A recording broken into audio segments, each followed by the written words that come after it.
Olá, povão, tudo bem? Olha, quando a gente tem uma pessoa com autismo que emite um comportamento inadequado, isto é, um comportamento que traz prejuízo a si ou ao outro, né? Como, por exemplo, um comportamento agressivo ou autoagressivo, né? Esse comportamento, ele tem uma função, ou seja, ele tem algum motivo para existir. E o procedimento com melhor evidência, na maior parte dos casos, é o treino de comunicação funcional, quando a função é relacionada a outras pessoas. Em resumo, significa que a gente vai, ao invés de a gente simplesmente não reforçar o comportamento para ele acabar, a gente vai dizer o seguinte: olha, o comportamento é uma forma de expressão do indivíduo. É a forma que ele sabe de se exprimir, de comunicar. Então a gente vai substituir um comportamento que está trazendo prejuízo para ele ou para outrem por um comportamento adequado, um comportamento comunicacional. Isto é o procedimento de treino de comunicação funcional. A grande pergunta que eu quero responder aqui é o seguinte: tudo bem, então vou imaginar que ele bata para receber atenção, ou ele bata para ter acesso a alguma coisa que ele quer no ambiente, ou ele bata, ou faça um outro comportamento, né? Não é só para bater,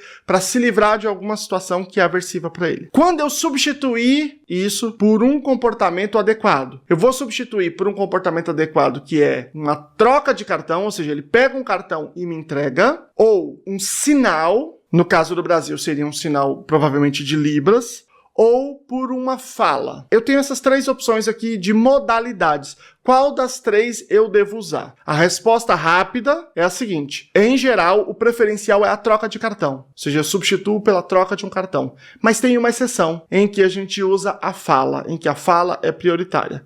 Então você fica aí, acompanha toda a discussão e eu vou te explicar aqui.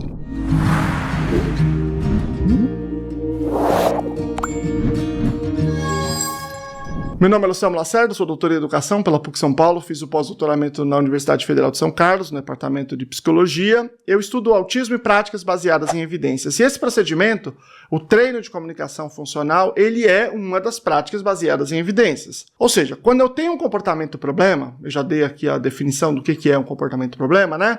Eu vou lá e vou identificar as três partes que compõem este comportamento. O que vem antes dele, quais são os antecedentes deste comportamento problema, qual é o comportamento em si, a descrição de que comportamento é esse que traz um prejuízo para o indivíduo e quais as consequências que o mantém, quais são os reforçadores. Eu vou fazer primeiro esse processo que nós chamamos de avaliação funcional, ok? Depois disso, eu tenho que formular aquilo que a gente chama de resposta de comunicação funcional. Ou seja, qual é a resposta, qual é o comportamento que vai substituir o comportamento problema. E depois eu tenho que planejar e introduzir a intervenção. Tem um processo para isso. Um processo em que eu intervenho, dou ajuda para o indivíduo para ele conseguir fazer o comportamento, eu retiro essa ajuda. Se ele começar a fazer esse comportamento toda hora, porque o comportamento, né, ele está se dando bem com aquele comportamento, a gente tem que fazer um empobrecimento do esquema de reforço.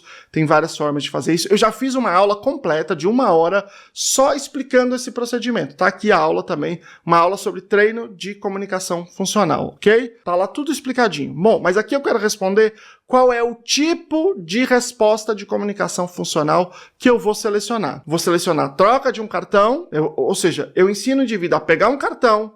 Quando ele quiser alguma coisa, ele pega o cartão e entrega para o seu interlocutor, aquela pessoa que deve mediar o acesso dele ao reforçamento, ou ele faz um sinal para ela, ou ele fala para ela o que ele quer. São essas três possibilidades básicas, ok? Esses três tipos de resposta de comunicação funcional foram avaliados comparativamente por um estudo da Valentino e colaboradores. Entre esses colaboradores, a professora Linda LeBlanc, que é um dos maiores nomes da análise do comportamento aplicada no mundo. É um super estudo que avaliou o efeito desses três tipos de resposta em relação às características do indivíduo, ok? Daqueles indivíduos que participaram do estudo. Para vocês entenderem por que o resultado deu favorável à troca de cartões, vocês precisam entender quais são os requisitos de qualidade para essa resposta de comunicação funcional. São 3 requisitos de qualidade, ok? Primeiro, é preciso que a resposta que eu vou ensinar, o comportamento que vai substituir o comportamento inadequado, ele tenha menor custo de resposta, ou seja, o esforço que ele vai fazer para emitir tem que ser menor. Por exemplo, vamos imaginar que um indivíduo grita "ah" quando ele quer alguma coisa, ele grita "ah". Aí eu vou propor substituir esse comportamento por ele escrever um bilhete. Então ele tem que pegar um papel, pegar uma caneta e dizer: olha, eu estou aqui pedindo encarecidamente para você fazer isso, isso e aquilo. Nossa, olha o trabalho que dá isso, olha a treta, olha o tempo que demora isso. É muito mais fácil dizer "ah", eu gritar e eu vou ter acesso com menor esforço. Portanto, na hora de eu elaborar a resposta de comunicação funcional, ela precisa ter menor esforço. Se ele vai dar um grito aqui, grito exige um esforço, né? Uma energia gasta aqui. Ele tem que ser uma palavra ou a entrega de um cartão, não pode ser montar um cartão, uma frase extensa, né? Tem que ser uma coisa muito simples, mais simples do que o comportamento inadequado. Esse é o primeiro critério de qualidade para essa resposta de comunicação funcional. O segundo critério de qualidade é que essa resposta que eu vou ensinar, ela seja inteligível por qualquer pessoa que tenha acesso, ou por quase qualquer pessoa que tenha acesso a ela. E aí é o problema do sinal. Porque se eu entrego um cartão para alguém, é mais fácil dessa pessoa entender, né, com um símbolo e com uma escrita do que um sinal. Poucas pessoas sabem a língua de sinais e, portanto, isso limita muito as possibilidades de reforçamento na vida real, o que é diferente dos cartões. É claro que também depende do cartão, você precisa fazer o cartão bem feito, que seja realmente inteligível por todas as pessoas. Por exemplo, aqui, ó, vamos lá, vamos ver se a gente conseguiu aqui, tá?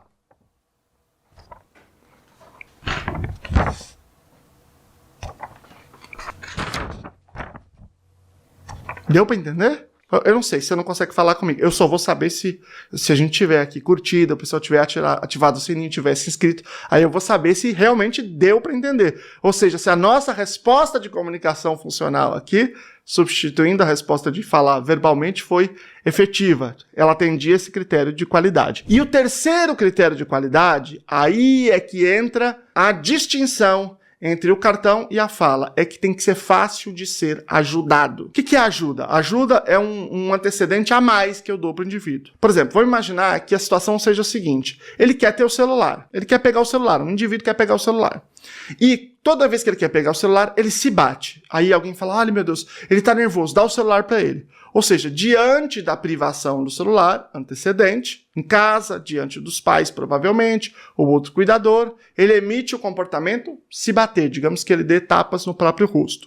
E aí, qual que é a consequência? Ele tem acesso ao celular, ok? E aí eu quero substituir esse comportamento problema por um outro comportamento adequado, uma resposta de comunicação funcional.